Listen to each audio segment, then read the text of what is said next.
Pada kesempatan kali ini, saya akan menjelaskan mengenai karakteristik atau sifat daripada aset tetap.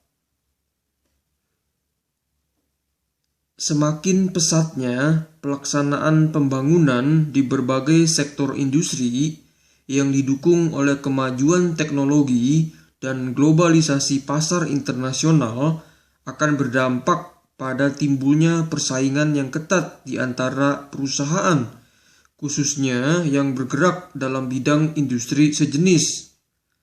Hal ini tentu saja menuntut pihak manajemen perusahaan untuk lebih dapat memanfaatkan sumber daya yang dimilikinya agar dapat digunakan secara efisien dan efektif, sehingga hanya perusahaan yang dapat meningkatkan efisiensi dan efektivitas dalam kegiatan operasionalnya saja yang dapat bertahan dan memenangkan persaingan global ini.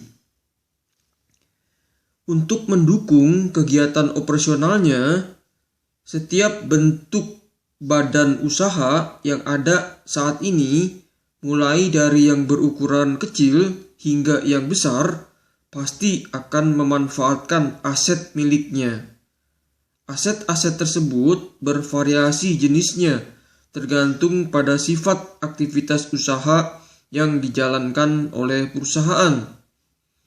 Sebagaimana yang saya telah jelaskan dalam video sebelumnya, bahwa aset dalam laporan posisi keuangan pada umumnya akan diklasifikasikan menurut tingkat likuiditasnya. Berdasarkan tingkat likuiditasnya ini, aset diklasifikasikan mulai dari yang paling lancar hingga yang paling tidak lancar.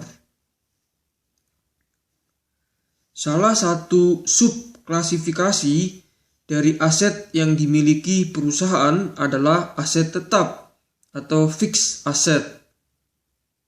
Aset tetap ini merupakan bagian terpenting dalam suatu perusahaan, baik ditinjau dari segi fungsinya, kemudian jumlah dana yang diinvestasikan, maupun pengawasannya. Aset tetap dilaporkan dalam laporan posisi keuangan berdasarkan urutan masa manfaatnya yang paling lama, yaitu dimulai dari tanah, bangunan, dan seterusnya. Di samping memiliki ciri-ciri mendasar yang umum sebagaimana aset lainnya, aset tetap juga memiliki ciri-ciri tambahan yang membedakannya, yaitu 1. Merupakan barang fisik yang dimiliki perusahaan untuk memproduksi barang atau jasa dalam operasi normal perusahaan. Yang kedua, memiliki umur yang terbatas. Yang ketiga, pada akhir masa manfaatnya harus dibuang atau diganti. Yang keempat, nilainya berasal dari kemampuan perusahaan dalam memperoleh hak-haknya yang sah atas pemanfaatan aset tersebut. Dan yang kelima, seluruhnya bersifat non-moneter. Dan umumnya jasa atau manfaat yang diterima dari aset tetap meliputi periode yang lebih panjang dari 1 tahun. Berdasarkan beberapa ciri tambahan aset tetap tersebut, maka tampak bahwa kemampuan aset tetap untuk memberikan jasa kepada perusahaan dalam kegiatan operasionalnya akan cenderung semakin menurun dalam jangka waktu yang panjang. Suatu pengecualian dalam hal ini adalah tanah, di mana tanah tidak disusutkan karena harga tanah justru cenderung akan meningkat dari tahun ke tahun. Tanah dikatakan memiliki umur yang tidak terbatas atau unlimited life. Selanjutnya, akibat penurunan kemampuan tersebut dan pengaruh faktor-faktor lainnya seperti keusangan, maka nilai yang melekat pada aset tetap akan berubah seiring berlalunya waktu.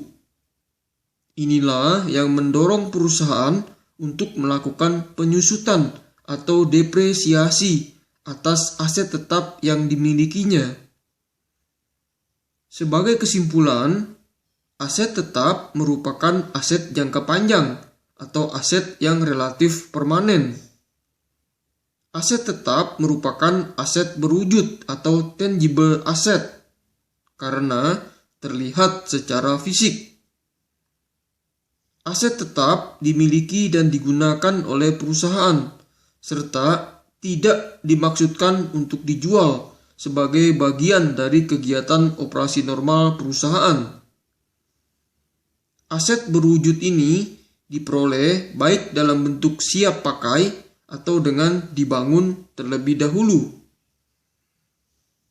Aset yang umum dilaporkan di dalam kategori ini meliputi tanah, bangunan, mesin, perabot, peralatan, dan kendaraan bermotor.